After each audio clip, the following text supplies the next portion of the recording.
Romanos 1, do 18 ao 25, diz assim a palavra do Senhor: A ira de Deus se revela do céu contra toda impiedade e perversão dos homens, que detêm a verdade pela injustiça. Porquanto o que de Deus se pode conhecer é manifesto entre eles, porque Deus lhes manifestou.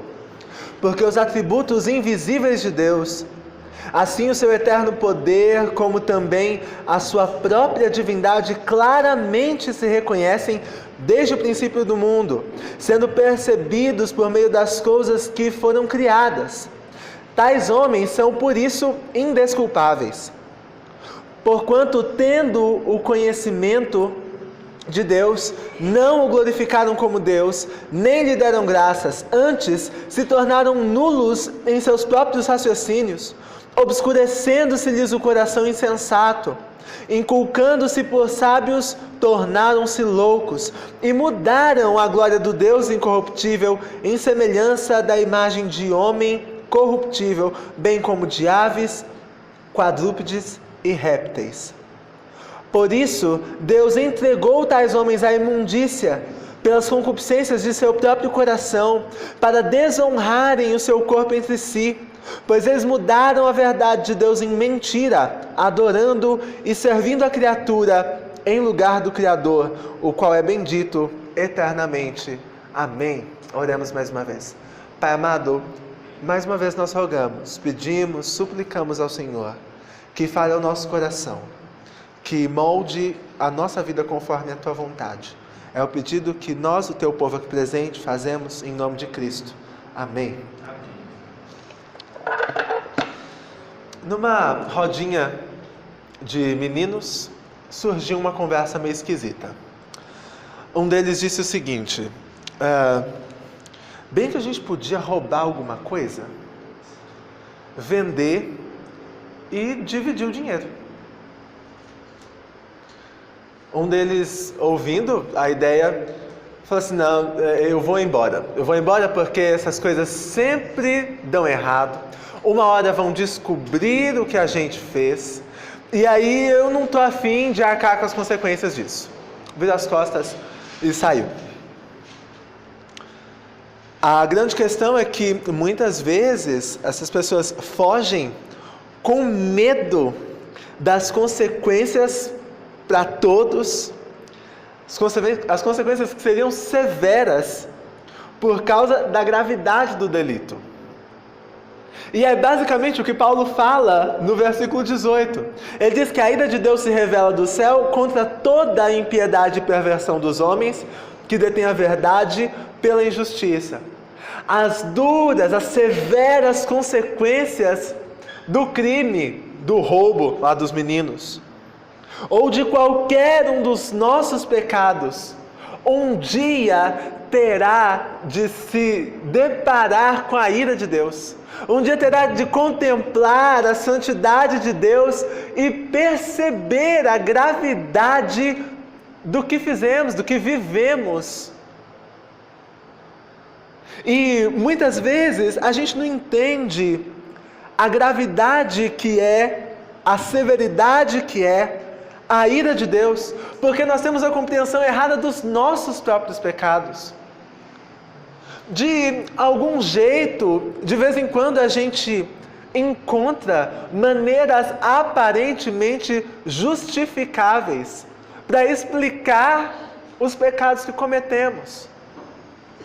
A grande questão e a grande controvérsia nessa história é que não existe um motivo justo para desobedecer ao nosso Deus.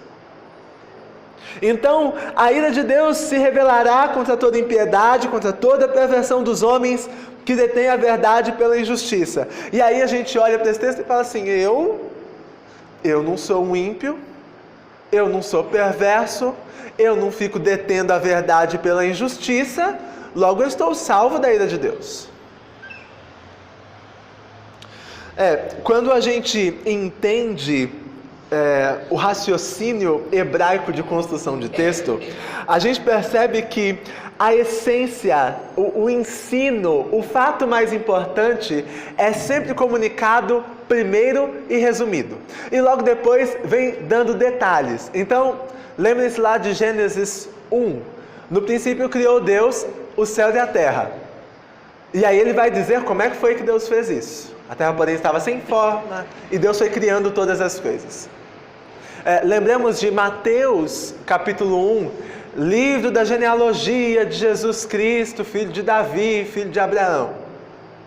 Mas entre Jesus e Davi, entre Davi e Abraão, entre Abraão e quem veio antes, tem uma grande distância. Então, a partir de Abraão, vem tecendo os detalhes dessa genealogia. Então, o que Paulo faz aqui é dizer o que ele quis dizer no versículo 18. Então, se de tudo isso que você escutar hoje, que nós falarmos hoje, você não se lembrar de mais nada, lembre-se do versículo 18. Grifa ele aí na sua Bíblia, porque ele é a essência do ensino de Paulo nessa passagem. Paulo, ele nos conta que a essência dessa sua discussão a respeito da retribuição da ira, da manifestação da justiça de Deus diante do pecado dos homens, ela pode ser resumida na ira de Deus que se revela contra a impiedade e perversão. Então lembre-se disso, a ira de Deus se revela contra impiedade e perversão. Aí no versículo 19 e no versículo 20, diz que a ira de Deus se revela, que é a essência do texto, porque Deus se revelou aos homens. Diz o motivo pelo qual a ira de Deus se revela. E a própria revelação, a autorrevelação de Deus sobre si mesmo aos homens é motivo para que a ira de Deus se manifeste. Porque tudo o que se pode conhecer de Deus se conhece porque Deus resolveu se mostrar. Então, nas obras da criação, em tudo aquilo que Deus trouxe à existência, tudo aquilo que Deus sustenta com a sua mão poderosa, a vida e a história da humanidade que o Senhor governa soberanamente nas suas mãos, tudo isso manifesta a existência, o poder e a glória de Deus. O seu eterno poder, diz lá o versículo 20, nos atributos invisíveis de Deus, assim o seu eterno poder, como também a própria divindade, claramente se reconhecem desde o princípio do mundo, sendo percebidos por meio de coisas que foram criadas. Tais homens são, por isso, indesculpáveis. E esse termo indesculpável traz para a gente explicação de algo que me incomodou há um certo tempo. Eu estava lendo a Bíblia, comprei uma Bíblia nova, sempre estreio a Bíblia assim, lendo ela toda para ver se está tudo lá, se está faltando nada, nenhum erro de edição, coisa parecida. Estava lendo a Bíblia e me deparei com a história de Ló, lá em Sodoma e Gomorra, em Sodoma mais precisamente. E aí Deus avisa a Abraão que ele haveria de destruir a cidade. E Abraão começa a negociar com Deus. Deus, se eu achar uns santos lá, o senhor consegue preservar a cidade? Não, dá para preservar. E aí ele vai abaixando, porque eram muito altos os números, e aí foram ficando números baixos, e não se achou o santo lá. Não teve discussão, não teve nada, argumento que pudesse livrar as cidades de Sodoma, Gomorra e mais algumas cidades lá em torno de receberem a manifestação da ira do Senhor. E então anjos chegam lá na casa de Ló, sobrinho de Abraão, e arrastam o Ló para fora e encaminham o Ló para a cidade de Bela ou Zoar, usam-se os dois nomes lá no livro de Gênesis. E Ló está indo, é ordenado que não olhasse para trás, a mulher dele olha, vira uma estátua de sal e tudo mais. E a cidade é completamente destruída. E aí eu fiquei pensando em outras vezes em que se falou de destruição de cidade. Lembrei de quando Deus, através de Jonas, prometeu destruir Nínive. E disse que em 40 dias ele subverteria a cidade, ele destruiria a cidade se eles não se arrependessem. Então eles se arrependem. E aí 60 anos depois aproximadamente, vem o profeta Naum e diz: Deus avisou, e a cidade de Nínive é destruída. Eu fico pensando que com Sodoma e Gomorra não houve aviso. Deus não deu para eles a chance deles se arrependerem, de mudarem a sua vida antes que viesse a destruição. E às vezes eu fico me perguntando por que Deus não ofereceu isso para eles. Porque tais homens são indesculpáveis. Porque Deus não é obrigado a oferecer perdão, já que Ele ofereceu a lei certa. Ele mostrou aos homens o que fazer. As obras da criação mostravam o seu poder, a sua santidade, a sua justiça. Mas os homens preferiram não obedecer a essas leis. E por isso eram indesculpáveis, completamente condenáveis. Deus não era obrigado a avisar nada a ninguém. Ele era o dono de todas as coisas. Ele estabeleceu a sua lei e julgou aqueles que a descumpriram. Então, o fato de Deus revelar-se faz toda a diferença quando Deus manifesta a sua ira. Porque não é como se alguém não soubesse porque está sendo punido. Eu sempre que penso nesse tipo de coisa, de conhecimento a respeito da punição, lembro da minha mãe. Minha mãe tem bronquite crônica desde sempre. É uma das coisas que ela deu pra gente, né? Então, qualquer esforço físico muito intenso para minha mãe já gera nela uma falta de ar, assim, instantânea. E nós fomos filhos, assim, que careceram de bastante esforço físico intenso. Então, nós apanhamos significativamente porque precisávamos. Mas a minha mãe nunca nos corrigiu sem dizer porque estava corrigindo. Então, ela dizia: estou te dando 3 chineladas. Por causa disso, e aí dava as 3. Eu agora vou dar mais 3 por causa daquilo, e dava 3. Então a gente nunca tomou nem uma chineladazinha sequer, sem querer ou sem saber por que era. Talvez a gente não concordasse que devesse levar, né? Mas naquela altura do campeonato, a nossa opinião era o que menos importava. Então, toda vez que a gente era corrigido, a gente sabia por que era. E a gente não achava justo. Mas hoje eu sei que era.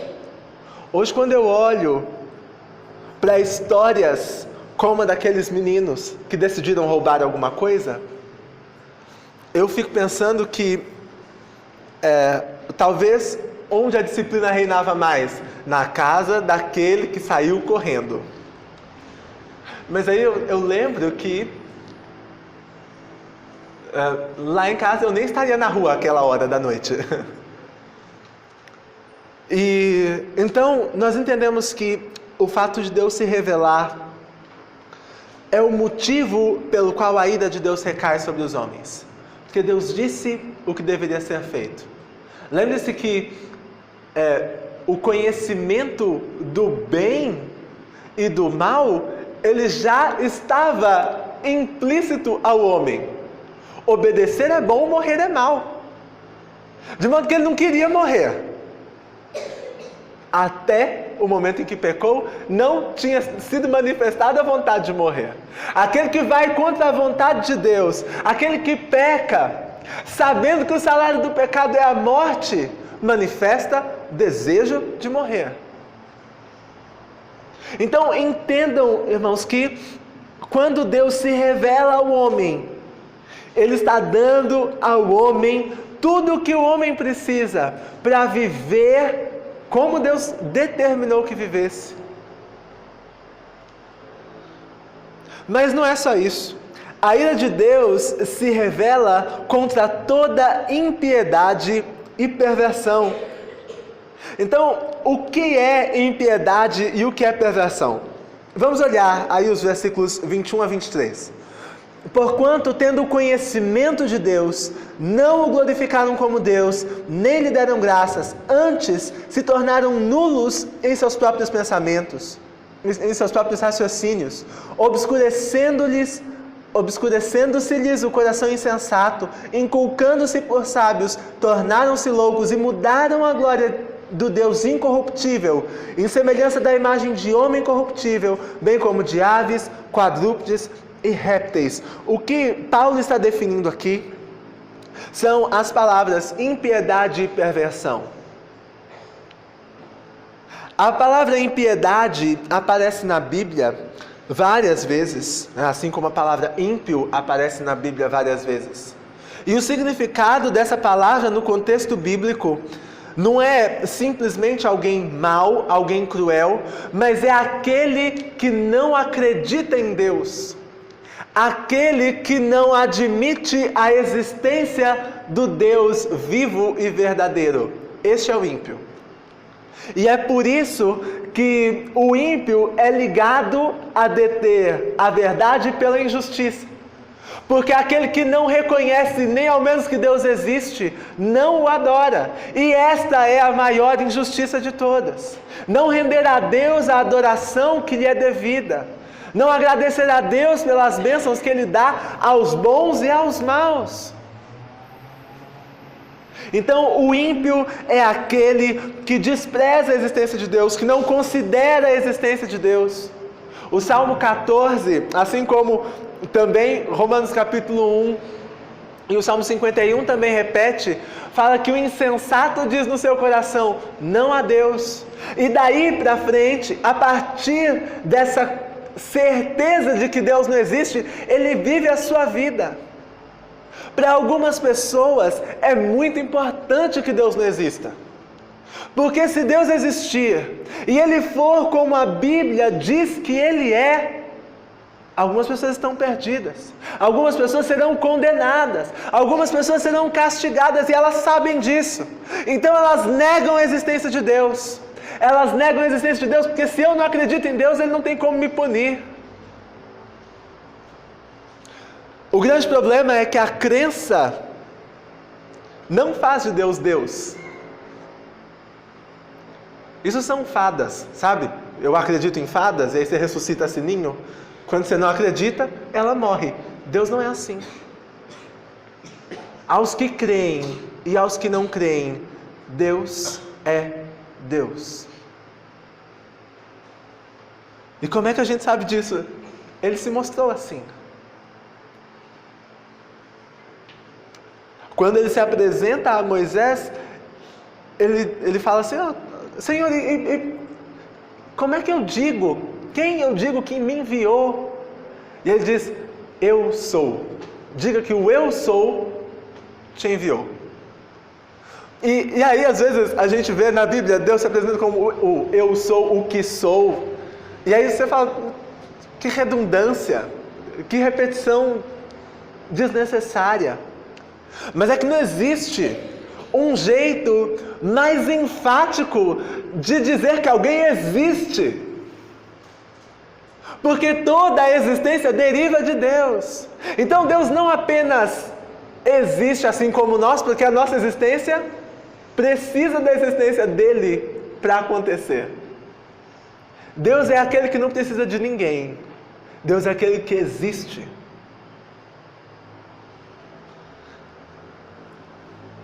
Então, a impiedade é a certeza que alguns daqueles meninos talvez tivessem de que ninguém nunca ia cobrar deles do roubo que eles estavam planejando fazer. E efetivamente fizeram. Que ninguém nunca pediria contas de todos os atos terríveis que eles fizeram. E a perversão é a distorção de tudo aquilo que é certo, daquilo que é justo e daquilo que é bom. Então, quando a Bíblia fala de ímpios e de perversos, ela abrange todos os tipos de pessoas. Todos os pecadores miseráveis que, conhecendo, aceitando ou não a existência de Deus, vivem no pecado. todos aqueles que encontram brechas, maneiras de justificar nas suas próprias mentes os seus pecados. Mas quando o fazem, e tem muita gente por aí usando a Bíblia para justificar os seus pecados, quando o fazem, é perversão que cometem, porque mudam, porque distorcem a palavra de Deus para a sua própria conveniência. E talvez, dentre aqueles que planejavam o roubo, houvesse alguém que pensava: eu vou arrumar um jeito de não levar a culpa caso esse negócio venha à tona. Vou botar a culpa em quem deu a ideia, vou botar a culpa em quem pegou o rádio primeiro. Eles roubaram um rádio, contei. Vou botar a culpa em quem levou o rádio para casa e escondeu. Vou botar a culpa em alguém, mas eu não vou levar a culpa. Distorce a verdade, como se ele, que lá estava, que lá concordou, que foi até a casa, não tivesse participado de nada. Normalmente, os perversos aos quais esse texto se refere são os crentes. São os crentes que falam assim: mas Deus me perdoe. Eu tenho medo de frases que começam com Deus me perdoe. Porque se a pessoa sabe que precisa de perdão antes de falar, talvez ela não devesse dizer, né? Então, todos aqueles que procuram na Escritura maneiras de maquiar o seu pecado para que ele não pareça tão feio. Aqueles que procuram maneiras de se eximir da culpa e da justa punição pelo pecado. Então, nós vimos que a ira de Deus se revela porque Deus se revelou. A ira de Deus se revela contra toda impiedade e perversão. Mas a ira de Deus se revela na falta de correção. Os versículos 24 e 25 dizem: por isso Deus entregou tais homens à imundícia pelas concupiscências de seu próprio coração, para desonrarem o seu corpo entre si. Pois eles mudaram a verdade de Deus em mentira, adorando e servindo a criatura em lugar do Criador, o qual é bendito eternamente. Amém. Quando Deus abandona os homens às suas próprias vontades, Ele anuncia a condenação eterna. Porque aos seus filhos, a quem Deus intenta salvar, Ele disciplina, mas disciplina com amor. Lembre-se de Gênesis 3, quando Deus vai castigar homem, mulher e serpente. E aí Ele diz então, a serpente, o que Ele diz? Maldita és entre todos os animais, vai rastejar sobre o teu ventre, vai comer pó todos os dias. Aí ao homem Ele diz: do suor do teu rosto, que é uma coisa ruim, é o cansaço, é a fadiga, comerás, que é uma coisa boa, é uma coisa que o homem precisa. Então Deus disciplina o homem multiplicando a dificuldade do trabalho, mas garante a ele o sustento à vida. Deus diz à mulher: em dores darás luz a filhos. Então Deus castiga o homem, Deus castiga a mulher, mas Ele diminui, Ele retém a sua mão na hora de castigar. Não é um castigo definitivo e insuportável. Deus pune com misericórdia, Deus disciplina. Essa é a mais precisa definição da palavra disciplina. No Código de Disciplina da Igreja Presbiteriana do Brasil, diz que disciplina é o processo para a restauração. Então, quando alguém se vê quebrado pelo pecado, deformado tendo deformado a sua vida espiritual pelo pecado, vem a correção do Senhor, que é dura, mas é justa, que é misericordiosa e restaura e conserta. Então, nós devíamos agradecer ao Senhor pela correção. Nós devíamos agradecer ao Senhor porque o mundo naturalmente luta contra as pessoas que vivem no pecado. De modo que a mentira, uma hora ou outra, ela sempre vem à tona. O crime, uma hora ou outra, vem à tona. E aí o que fazer? Confessa, abandona, larga.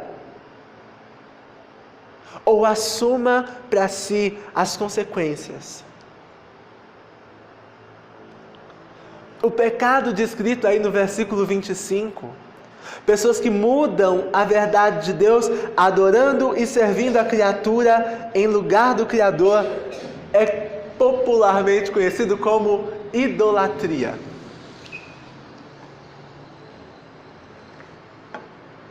E eu acho a palavra idolatria muito engraçada.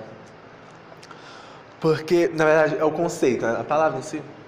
Mas o conceito de idolatria é um conceito muito engraçado. Porque a palavra idolatria vem lá do grego, vem de latria, culto, e idos, de ideia. E pode ser muito bem representada por alguém que adora a estátua de uma santa, né, com 300 anos ou não, né, padroeira do Brasil ou não, mas que adora a estátua, uma estátua qualquer, como se a estátua ou aquilo que ela representa tivesse algum poder. Mas na verdade não tem. É só a ideia que a pessoa faz daquilo.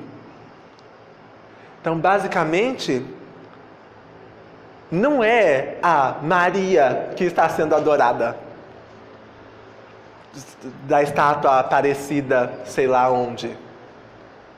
Não é o São Jorge, que está sendo adorado em qualquer lugar desses. Mas é a ideia que as pessoas têm a respeito. É a ideia de poder que as pessoas atribuíram a eles. Ontem eu vi uma mulher com uma camisa que dizia: peça à mãe que o filho atende. E aí você olha para Maria e Jesus dá um jeito de fazer acontecer, porque ele não vai desobedecer a mãe dele.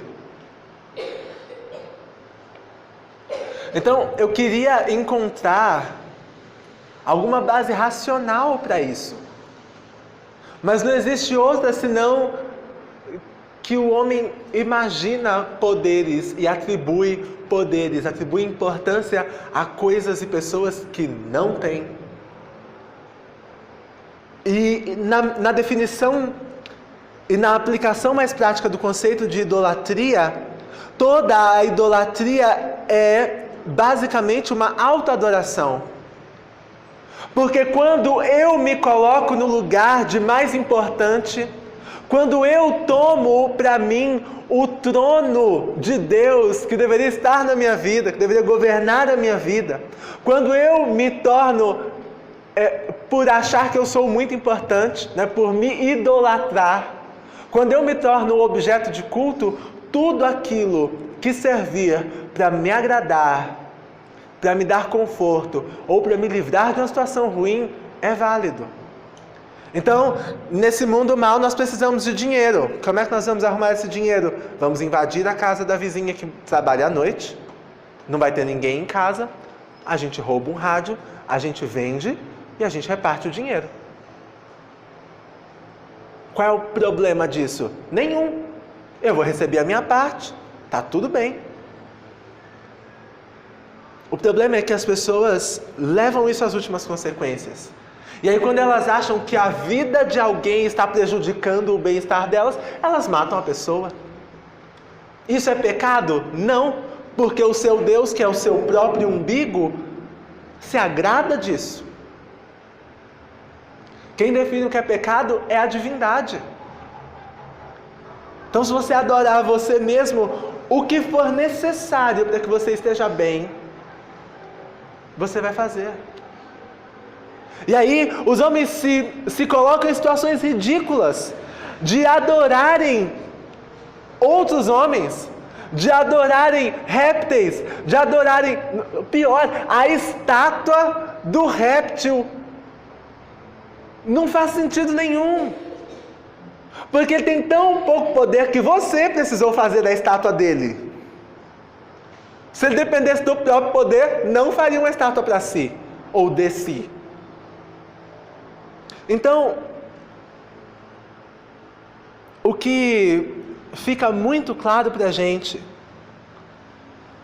nesse texto é que quando a gente tira Deus da prioridade número 1 das nossas vidas, nós estamos atraindo para nós a manifestação da ira de Deus e todas as punições e castigos mencionados na Bíblia.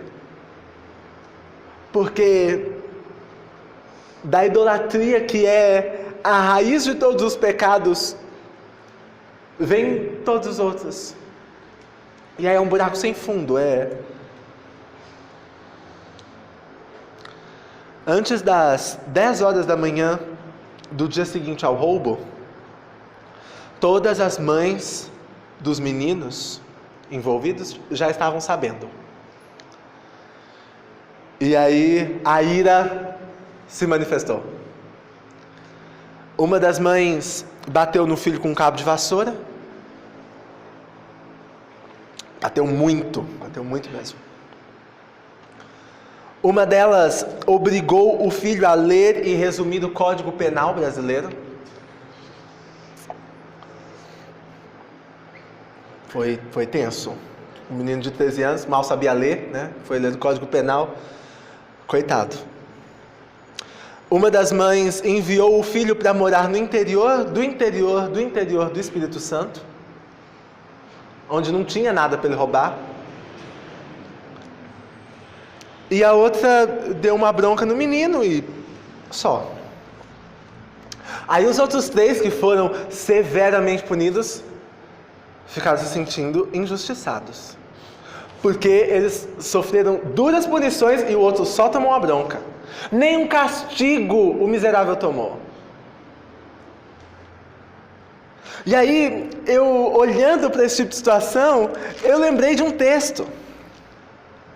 Eu lembrei lá do Salmo 73, que diz: como sabe Deus? Há conhecimento no Altíssimo. Eis que são estes os ímpios e sempre tranquilos, aumentam suas riquezas. Com efeito, inutilmente conservei puro, né? Vou abrir aspas todas aí, possíveis e imagináveis. Conservei puro o coração e lavei as mãos na inocência, pois de contínuo sou afligido e cada manhã castigado. Então, quando ele está lá sendo punido, aí, coitadinho, precisava de tanta dureza na punição. E aí, João Calvino, escrevendo num dos livros, num dos livros das Institutas, ele diz o seguinte: as pessoas se veem tão incomodamente atormentadas sob suas aflições que não conseguem ver nitidamente, diretamente, os seus pecados. Porque se eles conseguissem ver os seus pecados, eles veriam com convicção que merecem a ira divina. No momento do sofrimento, as pessoas pensam: não, mas eu não merecia tanto sofrimento. Eu só cometi um erro e olha a punição que eu estou recebendo. Um errinho de nada. A mulher já está até com o rádio de volta lá. O grande problema é que o salário do pecado não é uma leitura e resumo do Código Penal. Não é uma surra de cabo de vassoura. Não é o exílio no Espírito Santo. Amém. O salário do pecado é morte. Essa é a justa retribuição. Então qualquer coisa menor que a morte ainda é pouco para te retribuir pela vida pecaminosa que eu e você levamos.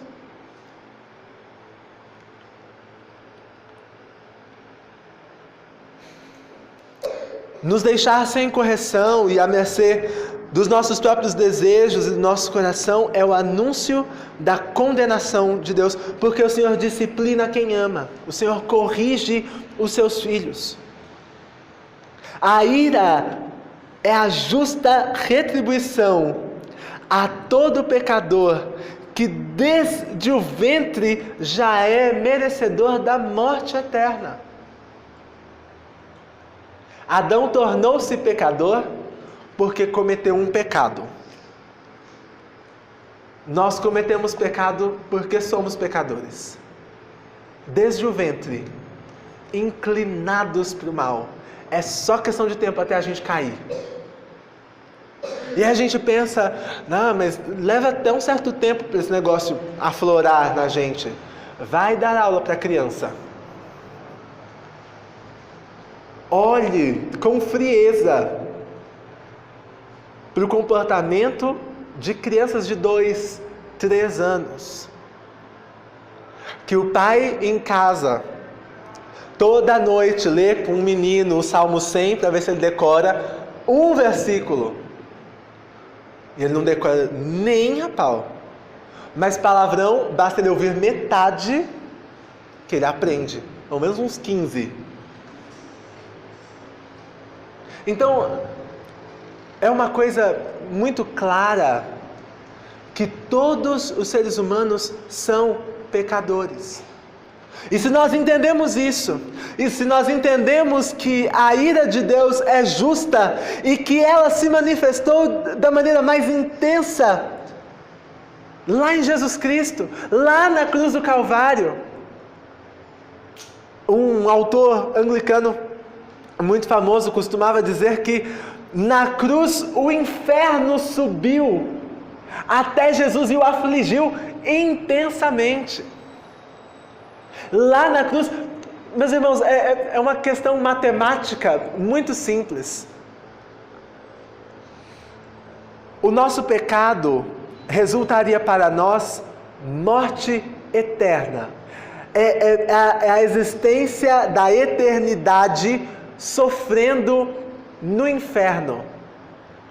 Na cruz, Jesus sentiu de uma só vez todo o peso do castigo eterno de todos aqueles pecadores que o Senhor escolheu. Então entenda que não é a eternidade de apenas uma pessoa sofrendo, mas são todas as eternidades dos escolhidos do Senhor sobre os ombros de um único homem, Jesus Cristo. E nenhum outro ser humano poderia suportar isso. Apenas Jesus, porque era Deus. Só Deus seria capaz de suportar o peso da ira de Deus. Então parece um conselho mais que óbvio. Fuja de sofrer a ira de Deus. Porque todo aquele que vive uma vida desregrada, uma vida que não considera a existência, a justiça e a santidade de Deus, vive ímpia e perversamente, vai pagar no seu próprio corpo pelo seu pecado. Duas opções, irmãos. Ou Jesus pagou pelos seus pecados, ou você sofrerá por eles eternamente. Não existe outra opção.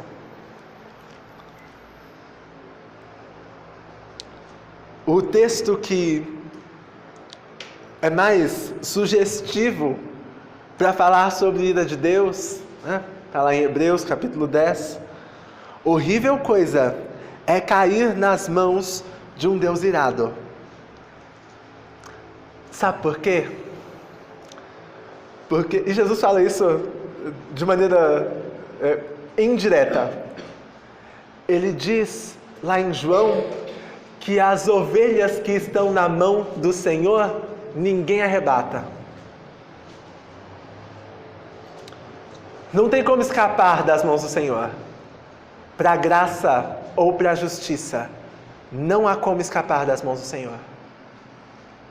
Não há como fugir, não há como colocar a culpa em outro, não há como escapar que a verdade venha à tona, porque lá aos Hebreus, está escrito que Deus julgará o ímpio e o perverso.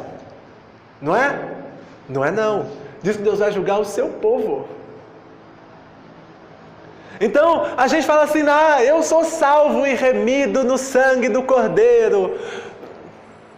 Mas vai ter que prestar contas da sua vida. Verdadeiramente, se você é salvo em Cristo Jesus, o fato da sua vida ter um monte de pecados, e verdadeiramente tem, não vai mudar a sentença. O Senhor Deus te receberá pelos méritos, pela obra de Cristo, te receberá no céu, com certeza receberá. Mas aquele que aguarda salvação em Jesus, sem viver uma vida que busca a santidade, não vai encontrar salvação. Ele está se enganando, ele está pervertendo a palavra do Senhor. Porque vivem assim os filhos da ira. Aqueles que desde o nascimento estão ligados à ira de Deus. E que imutavelmente, como é que a gente muda pai e mãe? Não tem como. Então, quando Paulo, lá em Efésios, ele chama alguns de filhos da ira, ele está falando daquelas pessoas que nasceram para ela. Que nasceram e que viverão as suas vidas como se Deus não existisse. E que, se ao menos reconhecerem a existência de Deus, não viverão conforme a palavra de Deus. Buscarão meios de corromper a palavra de Deus para viver a sua vida pecaminosa. Mas o Senhor nos transforma. E aí nós podemos deixar de ser filhos da ira, porque o Senhor nos adota. E aí nós nos tornamos filhos de Deus. E aquele que é verdadeiramente filho de Deus, sabe que horrível coisa é cair nas mãos do Deus vivo. Porque o Deus vivo não vai fazer a ideia de justiça que eu tenho. O Deus vivo não vai cumprir a ideia de punição que eu tenho para mim mesmo, né? Que normalmente costuma ser mais branda do que para os outros. Ele vai cumprir a justiça que ele revelou que cumpriria. Cairá sobre a cabeça a ira de Deus, porque ele se revelou a nós. Vai cair sobre a cabeça, porque o ser humano comete perversões e vive na impiedade. E porque agora parece que está tudo bem. Parece que quem sofre é o crente. Parece que fazer a coisa certa nunca dá completamente certo. Parece que não compensa. Veja quanta gente rouba tanta coisa e sai ileso. O menino que só tomou uma bronca, talvez tenha ficado mal visto pelos amigos porque não sofreu assim como eles uma punição justa pelo que eles fizeram. Mas tenha certeza que Deus não é uma mãe, um pai irresponsável que vai deixar passar. Deus é um juiz implacável que um dia exercerá o seu julgamento sobre todos os homens. E aí, aqueles que perverteram, que distorceram a palavra de Deus, bem como aqueles que ignoraram a existência de Deus, verão e admitirão que verdadeiramente horrível coisa é cair nas mãos de um Deus irado, de um Deus vivo, que nos deu chance de adorarmos. E o que nós fizemos com ela? Criamos ideias para nós e adoramos essas nossas ideias. Deus nos livre de padecer a sua ira. Deus nos traga para si todos os dias, cada vez mais próximo. E que nos ajude a oferecer a nossa vida verdadeira e completamente. porque nós nascemos para adorar ao Senhor. Que Ele cumpra em nós a vontade dEle e não a nossa. E que a cada dia nós sintamos no nosso coração mais vontade de estar perto do Senhor. Deus, obrigado porque o Senhor revelou-se a nós. Obrigado, Pai, porque a Tua Palavra chegou até as nossas mãos, no nosso idioma, e nós pudemos, ó Pai, contemplar a Tua vontade, a Tua santidade, e percebermos, ó Pai, o quanto nós estaríamos perdidos não fosse a Tua graça. O quanto seria insuportável para nós a condenação, porque nós, seres humanos, mortais, tão pequenos como somos, não seríamos capazes de suportar um segundo da sua ira em toda a sua plenitude. Agradecemos ao Senhor por ter enviado Jesus Cristo, que suportou na cruz do Calvário a ira do Senhor em nosso lugar. E àqueles, ó Pai, que estão achando que por não crerem no Senhor não serão castigados. Aqueles, Senhor, que acham que conseguirão convencê-lo de não castigar, acham que vivendo suas vidas mais ou menos santas poderão comprar do Senhor algum tipo de alívio para o castigo.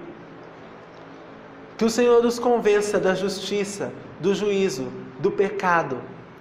Que o Senhor nos convença, ó Pai, da Tua ira e da Tua graça, que até o presente momento tem sido ofertada a todos aqueles que reconhecem a sua pequenez e a santidade do Senhor. Ajuda-nos a sermos porta-vozes da Tua misericórdia e da Tua graça. Antes que venha o dia em que o Senhor, em toda a plenitude, manifestará a Tua ira. Abençoa-nos e guarda-nos, em nome de Cristo Jesus. Amém.